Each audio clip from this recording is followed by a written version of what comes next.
안녕하세요. 적반하장의 유여혜입니다. 먼저 추석 연휴가 시작됩니다. 여러분, 이런 말이 있죠. 더도 말고 덜도 말고 한가위만 같아라. 그런데 여러분 어떠십니까? 한가위 마냥 즐겁기만 하십니까? 어떻게 보면은 지금 중소기업 서민에겐 돌덩이 같은 황금 연휴다, 이런 기사가 나오고 있습니다. 뿐만 아니라 지금 인천공항은 인산인해를 이루고 있다고 합니다. 너무나 많은 인파가 외국으로 나가고 있다고 하는데요. 연휴가 긴 것은 내수 경기를 활발하게 하기 위해서라고 했던 문재인 대통령의 생각이 어쩌면 틀렸을 수도 있겠다는 생각이 듭니다. 연휴가 길기 때문에 외국으로 다 나가고 이제 아예 정말 긴 연휴를 이용해서 멀리 떠나려는 그런 사람들도 많다는 기사를 보면요. 왠지 씁쓸하기도 합니다. 일감이 없어 추석 특수가 사라지고 물가가 올라 체감 교통이 정말 심해졌다. 매출만 줄어드는 연휴의 역설이다. 추석 전 기대치 오른 작년과 반대다. 주머니 가벼운데 물가는 오른다. 5년 만에 체감 고통은 최근 3년 새 최고치다. 이런 기사들이 있습니다. 추석 앞두고 물가도 치솟고 있습니다. 여러분 지금 알고 계신지 모르겠지만 배, 사과 그리고 포도가 가격이 다 인상되고 있습니다. 아무래도 선물하려고 하는 사람들도 있겠지만 상을 차리기 위한 사람들도 추석 기간 동안에 물가가 오르면은 주머니가 썰렁하게 느껴질 것 같습니다. 자, 적반하장은 추석 연휴 기간 내내 여러분 곁을 찾아갑니다. 오늘 한복 입고 앉았는데 어떠세요? 이쁘게 보이려고 앉았죠. 적반하장 추석 특집 지금부터 시작합니다. 네, 시청자 여러분, 오늘도 정준길 단장님을 모시고요. 9월 29일 금요일 방송을 찍을 건데요. 이 이후로부터 연휴가 시작됐을 때 월화수목 이렇게는요, 적반하장 추석 연휴 생각 같이 해볼까요? 코너를 마련했습니다. 월화수목금 매일매일 다른 주제로 여러분들과 함께 생각해 보려고 합니다. 재밌는 주제들을 준비했습니다. 첫째 날은 김영란법, 두 번째 날은 바른정당 뒷담화, 세 번째 날은 과거사와 원전, 네 번째 날은 전작권 환수, 그리고 다섯 번째는 선거구제 개편입니다. 여러분이 좋아하시는 정준길 단장님과 함께 생각거리 던지는 적반하장 시리즈물을 만들었으니까요. 연휴 때 우리와 함께 해주시기를 부탁드리겠습니다. 단장님 안녕하십니까? 예, 반갑습니다. 이 많은 숙제하시느라 고생하셨습니다. 예, 뭐 다 운동하러 나갈래다 붙잡혀 왔습니다. 네, 운동이라고 하면 다른 사람들은 그 골프인 줄 알거든요. 골프 아니고요. 골프 아니고 진짜 운동이죠? 예. 요즘 운동하신다는 소문이 자자하던데. 그냥 걷기 운동 열심히 하고 있습니다. 네, 단장님 혹시 추석 때 선물 많이 받으셨습니까? 별로 안 주던데요? 그게 왜 그런지 아세요? 김영란법 때문에 그러겠죠. 아니에요, 끈 떨어져서 그래요. 그래요? 전에는 뭐 별로 안 들어왔습니다. 그래요? 전에도 별로 안 들어왔어요? 네네. 저는 그전에는 진짜 선물 안 들어왔었거든요. 네네. 그리고 제가 학생들한테는 아예 선물을 안 받아요. 네. 근데 올해는 그래도 뭐 사과도 들어오고, 네. 이게 소소하지만 사과, 네. 배 이런 선물이 들어왔습니다. 뭐 5만 원 넘는지 안 넘는지 다 확인하고 계시죠? 지금 그래서요. 제가 네. 그걸 다 체크를 하고 있는데요. 예. 이게 문제가 되죠? 그래서 혹시 5만 원 넘을 것 같으면 좀 일부 잘라서 절 주시면 됩니다. 그러면 예. 되네요. 아니면 저나 주변 사람이 같이 받는 걸로 좀 이렇게 나눠주시면 네. 내가 받은 것은 48,000원어치고 그죠? 네. 네. 그래서 그런데요. 옆에 사람들한테 좀 나눠주시는 걸로 그렇게 하시죠. 대통령 문재인 이렇게 해서 선물이 왔어요. 네네. 저한테요. 예. 근데 되게 재밌게 적혀 있어요. 네. 대통령 문재인 그리고 바로 밑에 김정숙 이렇게 돼 있어요. 예. 근데 그렇게 적어도 되나요? 뭐 그렇게 적는 것 자체가 안 되는 건 아니지만 좀 대통령 그렇네요. 문재인, 영부인, 김정숙 이게 맞는 거 아니에요? 그렇죠. 근데 대통령 이렇게 우리가 흔히 말하는 대통령 한 뒤에 문재인, 김정숙 이렇게 했으면 통상적으로 네. 여기에 이게 같이 해당된다는 얘기 아닌가요? 그거 범법 행위 아닌가요? 우리나라는 대통령이 두 분 같아요. 그러니까 그리고 개인인 김정숙 여사께서 개인의 자격으로 국가 돈을 가지고 선물했다 그러면 이거 좀 문제가 될 것 같은데요. 그러니까 좀 저는 보면서요 선물 받고 기분이 묘했는데요. 선물이 영부인이 겸손하지 못하네요 보니까. 그런 건가요? 예. 선물이 뭐였는지 안 궁금하십니까? 뭐 저는 못 받아가지고요. 쌀, 쌀. 뭐 잣, 이렇게 있는 아주 이쁜 팔도 뭐 이렇게 여러 가지 모아서 온 거 그거 아닌지 모르겠네요. 아니 뭐 곡식 같은 종류였는데요. 네. 그런데 저는 그것보다 이렇게 대통령 문재인, 김정숙이 더 눈에 꽂혔습니다. 네. 자, 그런데요. MB한테도 추석 선물을 보냈대요. 그렇죠. 그 전직 대통령이니까 당연히 보내드려야 되지 않겠습니까? 근데 병도 주고 약도 줬다는 이야기는 뭡니까? 아니 뭐 최근 들어서 아시겠지만 국정원 댓글 사건 조사하고 또 적폐청산한다고 하면서 네. 박근혜 정부, 박근혜 대통령과 주변에 여러분들 형사처벌하지 않았습니까? 네, 이거 그렇죠. 좀 재미가 붙은 거죠. 원서윤 전 국정원장 불러서 네. 주변 관계자들 조사하면서 이것을 MB 정권까지 지금 올라가서 수사를 하겠다, 적폐청산을 하겠다 이런 명목으로 하고 있죠. 네. 당연히 지금 법무부 장관 발언을 보면은 뭐 MB까지도 조사할 수 있는 것처럼 그렇게 뉘앙스를 풍기고 있거든요. 이렇게 병을 주고 있는 상황에서 추석이라고 선물을 보냈으니까 네. 받은 MB나 주변 분들의 입장에서는 병 주고 약 주냐 이런 얘기 당연히 나올 수 있지 않겠습니까?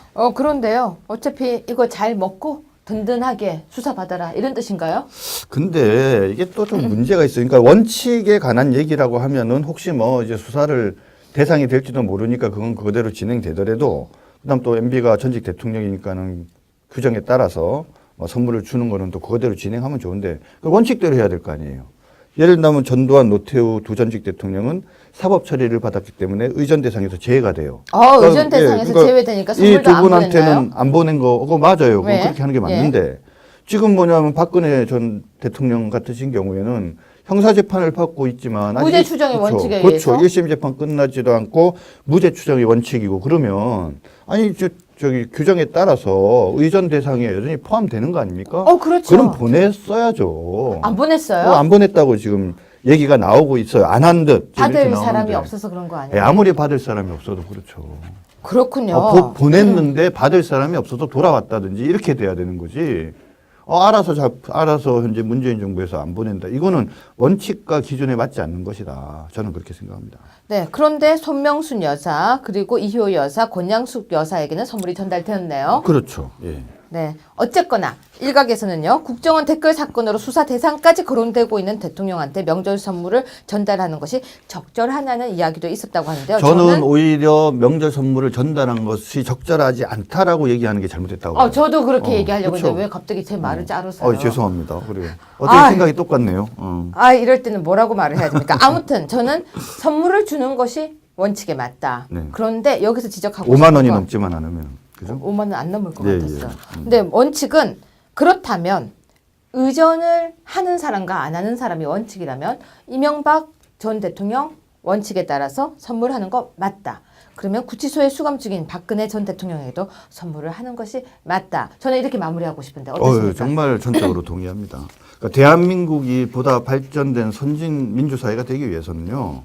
어떤 일들을 처리할 때 기준과 원칙에 따라 처리하는 거 아주 중요합니다. 그러니까 MB 전 대통령님한테 선물을 주는 것이 부적절했다 이렇게 얘기하는 것도 뭐 지적하신 것처럼 정말 바람직하지 않고 박근혜 대통령님이 재판을 받고 있다는 이유로 만약에 선물을 안 보냈다 그러면 이것도 참으로 잘못된 일이다. 근데 만약에 제가 시청자 여러분들께 이런 얘기를 했더니 정중길 단장이 박근혜 대통령을 또 옹호하더라. 선물 왜 안 보냈냐 그랬다고 또 옹호하더라. 이렇게 얘기하면 그건 더 나쁜 사람인 거죠. 아니죠. 그건 가짜 뉴스죠. 예. 네. 그런데요. 지금 단장님 페이스북 하십니까? 네, 가끔씩 합니다. 페이스북 쓰면 기사화 되나요? 글쎄요. 저는 페이스북을 하면은 기사화됩니다. 네네. 그런데요. 저는 요즘 이 페이스북 기사화에 대해서 재밌다는 생각이 들어요. 네. 페이스북에 글을 올리면 그 글을 받아서 바로 기사가 되는데요. 이명박 전 대통령도 페이스북을 썼네요. 뭐라고 쓰셨나요? 전 정부를 둘러싸고 적폐청산이라는 미명하에 일어나고 있는 사태를 지켜보고 있다. 퇴행적 시도란 말이 적혀 있다. 이렇게 페이스북을 인용해서 나와 있거든요. 네네. 근데 말이 난 김에 좀 한 가지 좀 지적을 하자고 하면은 지금 이 자료들이 전부 다 청와대 자료들이에요. 네. 그렇죠? 근데 청와대 자료인데 이것이 어떤 이유로 공개 비공개 분류 대상에서 제외됐는지는 모르겠으나 네. 만약에 이게 공개 비공개 분류 대상에서 제외된 서류라면 잘 보고 판단을 해가지고 처리를 한 다음에 해야 되는데 이것이 그냥 비밀 문건으로 지정이 되지 않았다는 이유를 가지고 열람이 가능하다 이렇게 하면서 이거를 정치적 공세로 쓰는 것 이건 참 잘못된 것 같아요. 결국은 만약에 이런 식으로 되면 정권이 교체가 되면요. 과거의 정권이 만들어낸 놓은 그 어떤 여러 가지 서류나 관련 자료들을 가지고 전 정권을 아주 발본색원하는 괴멸시키려는 어떤 그런 시도들이 가능하게 되지 않습니까? 정치라는 것은 보복이 아니거든요. 그리고 이번 뭐 대통령 선거에서도 문재인 대통령이 당선됐지만 41% 국민의 지지로 당선됐으니까 문재인 대통령을 지지하지 않은 다른 분들도 다른 정치 세력도 고려를 해야 되는 겁니다. 그래서 끝났으면 새롭게 통합과 화합과 미래를 향해서 가야 되는데 자꾸 이런 식으로 적폐청산으로 과거로 돌아가면서 그러면서 그런 과거의 자료를 지나치게 적극적으로 이용하려는 이런 행위들 이거는 참으로 문제 있는 거 아닌가 싶습니다. 대통령 기록물이라는 이야기를 지금 하셨는데요. 대통령 기록물 여러분 많이 그러니까 제 기억에는요. NLL이란 말과 대통령 기록물이 한참 시끄럽게 왔다 갔다 했던 공방이 기억이 납니다. 대통령 기록물에 관련된 그 법이 있는데요. 사실 방금 말씀처럼 공개할 수 있다, 공개할 수 없다. 그 부분도 되게 애매하고요. 이 법도 그렇죠. 제가 볼 때는 좀 개정이 필요한 부분이 좀 있을 것 같아요. 그렇죠. 그리고 말씀처럼 이 문건이 지금 이렇게 다 공개되고 이 문건에 의해서 수사하는 부분이 공개되는 게 과연 알 권리냐라는 부분도 지적을 한 번쯤 해야 될 것 그렇죠. 같습니다. 그래서 한 가지 마지막으로도 지적을 하면 박범계 적폐청산위원장이 그 기자분들과 통화해서 뭐라고 얘기했냐면 기록원이 최근에 이 건과 관계된 기록물을 분류하면서 비밀로 지정하지 않았다. 그래서 열람이 가능해졌다 그래요. 그럼 과연 이것이 비밀로 지정되어지는데 정말 독자적이고 제대로 된 판단이 됐느냐? 혹시라도 만에 하나 정권에서 또는 정치권에서 이것을 뭐냐면 의도적으로 비밀로 지정하지 않아서 결론적으로 열람이 가능하게 한 걸로 했다라고 하면 그럼 이건 정치적으로 이용했다라고 볼 수밖에 없는 거 아닙니까? 그렇기 때문에 방금 지적하신 것처럼 비밀로 지정하느냐 지정하지 않느냐에 대해서 객관적인 기준들 그리고 누구한테든지 국민들한테 또는 상대 정파한테 제대로 설명할 수 있는 그런 명확한 기준을 갖는 건 아주 전 중요한 문제라고 생각합니다. 근데 여기서 제가 문득 생각이 들었는데요. 단장님 만약에 아주 중요한 자료가 비밀로 돼야 되는데 네. 아주 중요한 자료예요. 네네. 근데 공익적 생각으로 네. 국민들에게 알렸어요. 네. 그럼 될까 안 될까요? 그래서 그러니까 공익적 생각이라는 그 말의 의미가 그렇죠. 말은 그럴듯한데 방금 말씀드린 것처럼 어떤 자료가 있는데 이거를 지정물로 지정을 하면은 공개를 못 하잖아요. 그러니까 의도적으로 지정을 안 한 다음에 공개할 수 있게 만드는 것이 만약에 있다라고 한다면 이건 보통 일이 아니라는 거죠. 네, 만약에 두 사람이서 대화하는데 그 내용을 불법적으로 누군가가 녹음을 해서 터뜨렸다. 그런데 사실은 그게 범법행위잖아요. 그렇죠. 그런데 그 내용이 되게 중요했다. 그러면 녹음한 사람은 영웅이 돼야 될지.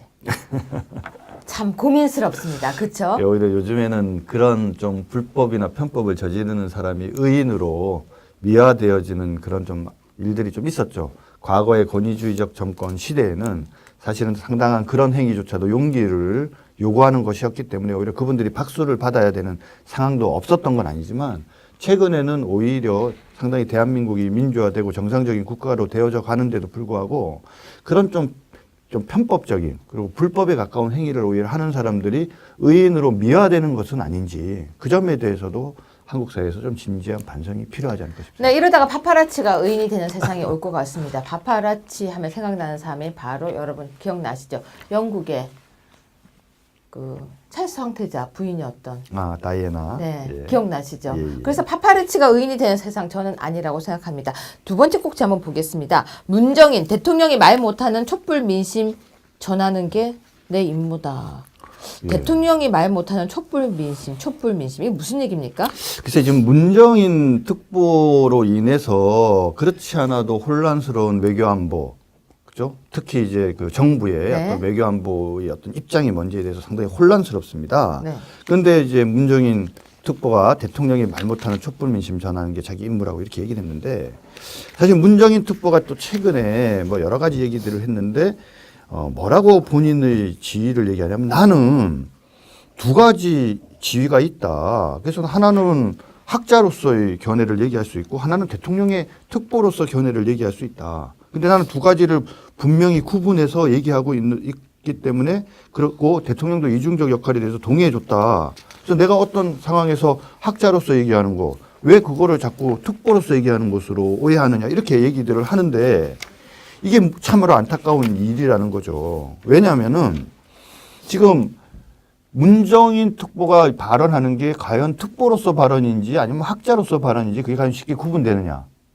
아니죠. 그렇죠. 그러면 과연 문정인 특보가 발언을 하면은 그 발언을 어떻게 해석하느냐가 중요한데 지금 미국이나 일본을 포함한 외신들은 문 특보의 발언을 사실은 문재인 대통령의 복심 그리고 사실상 공식 입장인 것으로 그렇게 보도를 하고 있어요.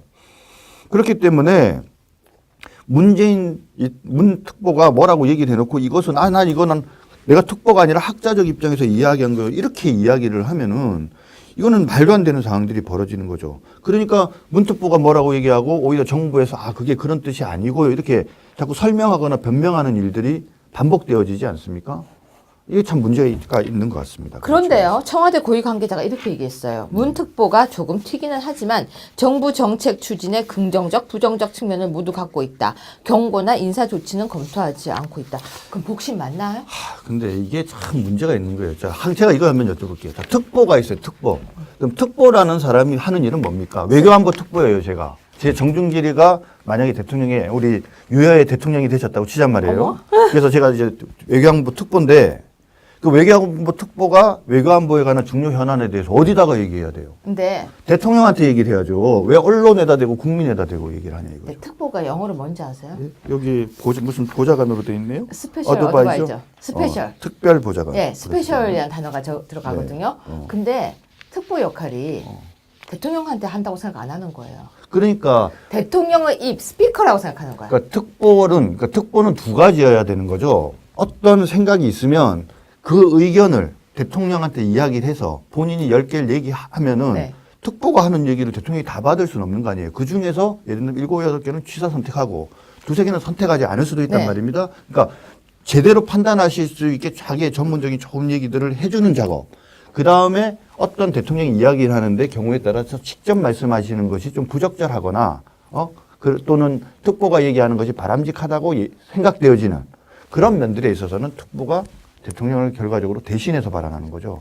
그러니까 특보가 언론을 향해서 얘기할 때는 적어도 대통령과 조율이 된 상황에서 본인의 말이 곧 대통령의 말이다라는 생각을 가지고 엄중하게, 신중하게 얘기를 하는 게 맞는 거고 본인이 어떤 의사나 견해가 있으면 그거는 대통령한테 비공식적으로 얘기를 해야 되는 거죠. 근데 단장님, 대통령 특보는 어느 법에 근거하죠? 대통령법은 대통령 청와대 왜 떨고 계세요? 조직법인가 막 그런 게 왜 떨고 계세요? 거기에 대통령이 그런 특보나 이런 걸 임명할 수 있다는. 근데 특보 역할이 적혀 있을까요? 특별하게 그렇게 없죠, 그냥. 아마. 그게 문제 같아요. 제가 보니까 특보가 어중떠중한 위치에 있는 것 같아요. 스피커냐? 근데 지금까지 대통령의 특보 중에 이렇게 문정인 특보처럼 특이했던 사람은 없습니다. 그게 문제네요. 예, 그러니까 지금 뭐냐면 사실은 문정인 특보에 대해서 처음부터 뭐라고 얘기가 나왔습니까? 원래 문정인 특보를 문 대통령께서 원래 외교부 장관으로 임명하고 싶었는데 검증 과정에서 청문회 과정에서 통과하기 어려운 이런저런 사정이 있으니까 결국 구분을 안 하고 현재 강 장관을 한 거다. 그래서 실질적으로 외교안보는 어떻게 보면 강 장관은 얼굴마담인 거고 실질적으로 뒤에서 모든 것을 컨트롤하는 것은 문정인 특보가 아니냐 이런 얘기들이 좀 있어 왔지 않습니까? 지금요, 계속 강 장관이 약간 헛 네. 발질이 지금 나오고 있거든요. 그러니까요. 그건 다음 주에 제가 다뤄볼까 싶습니다. 네, 그렇죠. 자, 그 다음 주에 넘어가겠습니다. 네, 일단 그렇죠. 하려면 너무 내용이 많습니다. 네, 네. 트럼프 발 법인세 인하, 한국 경제 비상등. 이게 무슨 얘기죠? 최고 세율이 35에서 20%로 지금 인하, 감세한다고 하는데요. 왜 불리하죠? 그러니까 대한민국이 이 전 지구상의 어떤 흐름과 반대로 가는 게 지금 두 가지가 있어요. 물론 연결된 건데 첫 번째는 뭐냐면 세 가지네요. 하나는 뭐냐면 탈이념입니다. 진보가 뭐냐 보수가 뭐냐 이런 논쟁 더 이상 안 하거든요. 그런데 대한민국은 날이 갈수록 진보와 보수 논쟁이 강화돼요. 특히 진보 진영의 공세에 의해서. 네. 그다음 두 번째는 뭐냐면 이게 지금 전 세계적으로는 굳이 진보 보수를 나누자고 하면은 실용적인 보수가 대세인데 대한민국만 거꾸로 진보를 주장하는 그런 정치 세력이 정권을 잡고 있는 거죠. 그 가운데에서 이 법인세에 관계된 문제 법인세에 대해서는 대부분의 국가들이 법인세를 계속적으로 낮추고 있어요. 그런데 유독 우리 대한민국만, 문재인 정부만 법인세를 계속 올리려고 시도를 하고 있죠. 그래서 지금 대한민국은 국회에 이미 22%의 법인세를 최대 25%로 올리는 법안이 상정되어져 있는 상태인데, 그 와중에 미국의 트럼프 대통령은 법인세를 35%에서 20%로 낮추는, 자그마치 15%까지 낮출 수 있는 그런 개정 감세안을 발표를 한 거죠. 근데 왜 이번 정부는 법인세를 높이는지 아세요? 그 뭐 잘 아시잖아요. 결국은 가진 자들한테 돈을 빼서 로빈훗 행세를 하면서 도진들의 정치적 입지를 강화하겠다라는 거 아니냐라고 그렇게 비판하는 분이 많은 걸로 알고 이유가 있습니다. 또 있어요. 또 뭐죠? 큰 정부가 되려는 움직임이죠. 큰 정부요? 네, 작은 정부가 아니라 큰 정부. 예. 네. 자, 문정인 특보가 이런 말을 했습니다. 시간은 우리 편이 아니라 핵능력 가진 북한 편일지도. 문정인 특보의 여러 가지 생각들이 참 궁금해지는 시간이었습니다. 단장님, 이제 센트럴로 이동합시다. 네, 그러시죠. 네, 이제 네. 그러면 저희는 센트럴로 이렇게 어머니, 센트럴로 왜 가시는데요? 비밀입니다. 따라오시면 아십니다. 그냥 이제 이동할까요? 네. 아니 뭐 한복 입으신 거랑 관계가 있는 것 같은데 소개를 좀 해주시죠. 네, 시청자 여러분, 이제 센트럴로 가서요. 기경길, 기성길 이렇게 하시는 분들에게 이렇게 잘 다녀오세요 하고, 아우 손이 틀리게 내려갈 뻔했습니다. 잘 다녀오세요 하고 인사드려 지금 이동하겠습니다. 여러분 따라오세요. 여러분, 여기는 지금 센트럴 시티입니다. 여기에서는 저희 자유한국당에서는 지금 고향길 잘 다녀오세요 캠페인을 하러 나왔는데요. 저 어떠십니까, 여러분? 자, 지금 안으로 한번 들어가 보겠습니다. 오늘 많은 분들이 오셨는데, 우리 의원님도 나오셨네요. 예, 예. 네, 지금 여기 나와서 뭐 하고 계십니까? 우리 기성객들을 네. 잘 다녀오시라고 인사드리러 왔습니다. 네, 지금 오늘 잘 다녀오십시오 인사 우리 나가서 한번 해봅시다. 멋지게 합시다. 우리 서초갑의 잘생긴 의장님이십니다. 서울시 의회 의원입니다. 네, 알고 있습니다. 자, 누구신지 네. 소개해 주세요. 저는 서초을 박옥주 시당 부위원장입니다. 여성의. 네, 네. 그래서 좀 아쉬워요. 갑이 아니었어. 저 네. 저기 한번 따라가 봅시다. 네, 네. 지금 여기 왜 나오셨습니까? 우리 유해 최고인도 아시다시피 이제 기성객 우리 국민들께 우리 자유한국당이 추석 명절 잘 보내시라고 이렇게 정성 담아서 인사하러 왔죠. 네, 이게 예. 인사하고 그리고 예. 자유한국당 사랑해 주세요라고 해야 될 것 같습니다. 그렇습니다. 자유한국당은 대한민국을 굳건히 지켜내는 안보 정당, 네. 그리고 대한민국의 미래를 밝혀나가는 미래 정당으로서 네. 저희들이 한골 탈퇴하고 새롭게 거듭 태어나겠다는 그 모습의 인사입니다. 네, 알겠습니다. 오늘 인사 열심히 해야 될 것 같습니다. 예, 열심히 하겠습니다. 따라가겠습니다. 카메라. 우리 유채 의원님 오늘 정말 정성스럽게 준비 잘하셨네요. 네, 저 인사하려고 입었는데 괜찮습니까? 아주 잘 어울린다. 고맙습니다. 예. 네. 네, 안녕하십니까. 서초구의원 최유희입니다. 오늘 고향길 멀리 떠나시는데 모두들 그 가족들 많이 만나시고 풍성한 한가위 되시라고 인사드리러 나왔습니다. 네, 오늘 인사 잘해야 될 것 같습니다. 네, 소개해 주세요. 저는 적반하장입니다. 조위국장 장종진입니다. 안녕하세요. 예. 조직국장이면 되게 높으신 분이시네요. 아닙니다. 열심히 제가 신분을 몰라봬서 하겠습니다. 몰라봬서 죄송합니다. 예, 아닙니다. 잘 부탁드리겠습니다. 예, 열심히 추석 때 하겠습니다. 어디 가세요? 저는 고향이 부산이라서 부산 어디세요? 개검동입니다. 저는 남천동 문현동이에요. 최고님 그렇습니까? 예, 아유 다음에 부산에서 같이 만나야 되겠어요. 지금, 예. 네, 오늘 인사 우리 제대로 해야 될 것 같습니다. 하여튼 풍요로운 한가에 맞이하셔가지고 가족 친절분들하고 좋은 시간 나누시기 바랍니다. 그럼 여기 우리 같이 인사해야죠. 예, 최고님. 풍성한 한가위 되소서. 여기 잠원동 근처에 근무하고 있습니다. 혹시 여기 주민이세요? 예, 저는 저기 양재동 쪽에. 서초갑이 아니네요. 서초갑이면 이렇게 안으려고 했고 갑이 아니길래 그냥 안녕하세요. 네, 안녕하세요. 네, 혹시 명절에 어디 가세요? 시댁에 가요. 어디예요? 서산이요. 아니 이상해, 지금 여기 다 서산 시리즈인데 그래요? 우리가 지금 잘못 왔나? 아무튼 서산 자랑 하나만 해주세요. 서산이요. 서산 육종 마늘이 유명해요. 마늘. 예. 오, 서산의 마늘이군요. 예. 육종 마늘. 네네네. 항암 고운 효과가. 마늘. 예, 근데 서산 육종 마늘이 항암 효과가 최고라고. 예. 그래서 이렇게 피부가 이쁘시군요. 감사합니다. 잘 다녀오세요. 네. 네. 사실 여기가 지금 제 지역구기도 하지만 호남선 타는 데잖아요. 그렇죠. 근데 예. 우리가 호남 쪽에 더 관심을 많이 가져야 되지 않을까요? 그렇죠. 예. 우리 호남에서 2%를 대선 때 얻은 건 그건 말이 안 되고 그쵸.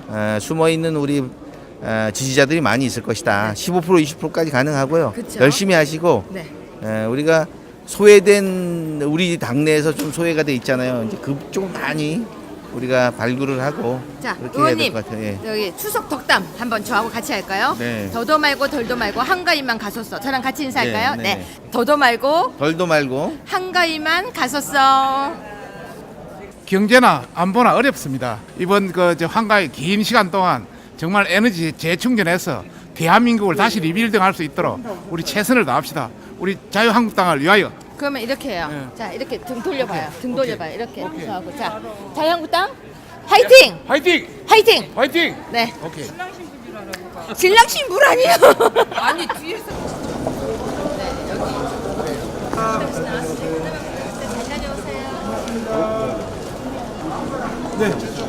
안녕하세요. 인사드립니다. 이렇게 추석 명절 잘 되시고요.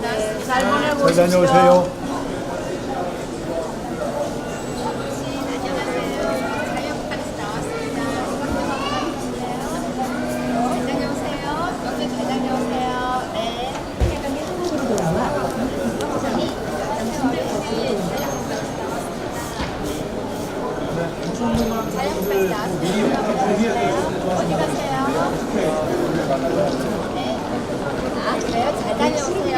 명절 잘 보내세요. 식사 한번 갈까요? 여유 있게. 네, 감사합니다. 근데 사람들 반응이 어떻다고 느껴지세요? 뭐 저희들 일에 반대하는 분도 계신데 네. 1대9 정도로 네. 찬성하는 분이 훨씬 많으네요. 그러게요. 네, 저도 네, 네. 그러니까 각오하고 나왔었거든요. 네, 네, 사람들이 좀 냉정하게 하지 않을까라고 생각했는데 네, 네. 생각보다 네. 반기고 힘내라고 하는 분들이 많으세요. 그렇습니다. 그리고 어떤 한 분은요 이렇게 말씀하셨어요. 진작에 좀 하지. 음, 이런 행사가 좀 더 많아야 될 것 같습니다. 그래요. 네. 이번 계기로 해서 네, 국민 속에서 네, 한국당이 갖고 있는 생각, 네. 정책들을 국민에게 많이 홍보를 해야 되겠다는 생각을 갖습니다. 그리고 젊은 사람들이요 의외로요 음. 총장님이 말씀하시니까 되게 좋아해요. 아, 그래요? 예, 제가 뒤에서 아까 다 녹화하고 있었거든요. 아, 예, 예. 총장님 지금 젊은 사람들 있는 곳으로 자주 가야 될 것 같습니다. 그렇습니다. 제가 인사는 잘합니다. 네, 아니 그래- 제가 지금 그래서 뒤에서 좀 그렇습니다. 따라 배우고 있습니다. 네. 제가 지금. 저는 이제 우리 한국당이 네, 새로운 자리매김은 네, 호남 경상도를 떠나서 네, 골고루 인정을 받는 그렇죠. 그런 정당으로 가기 위해서 네, 호남 그 여객 터미널 네, 거기를 갔더니 아주 뭐 박수도 쳐주는 분도 계시고 네, 고맙다고 하는 분도 많은데 네, 이제 경상 이 터미널에 한번 가서 네. 또 상황을 한번 지켜보기로 하겠습니다. 자, 어머님들 명절 잘 보내시라고 우리 한국당에서 인사 잘해주고 건강하시고요. 이럴 때 마시지 말고 제대로 하세요. 예, 앞으로 더 잘하겠습니다.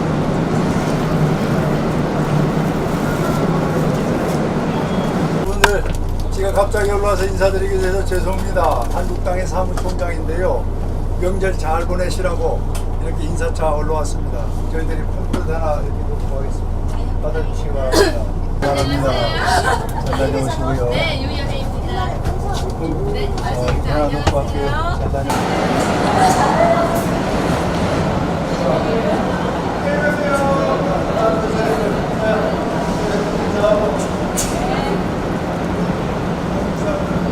네, 시청자 여러분, 지금 여기는 부산입니다. 저도 부산 가는 차를 타야 돼.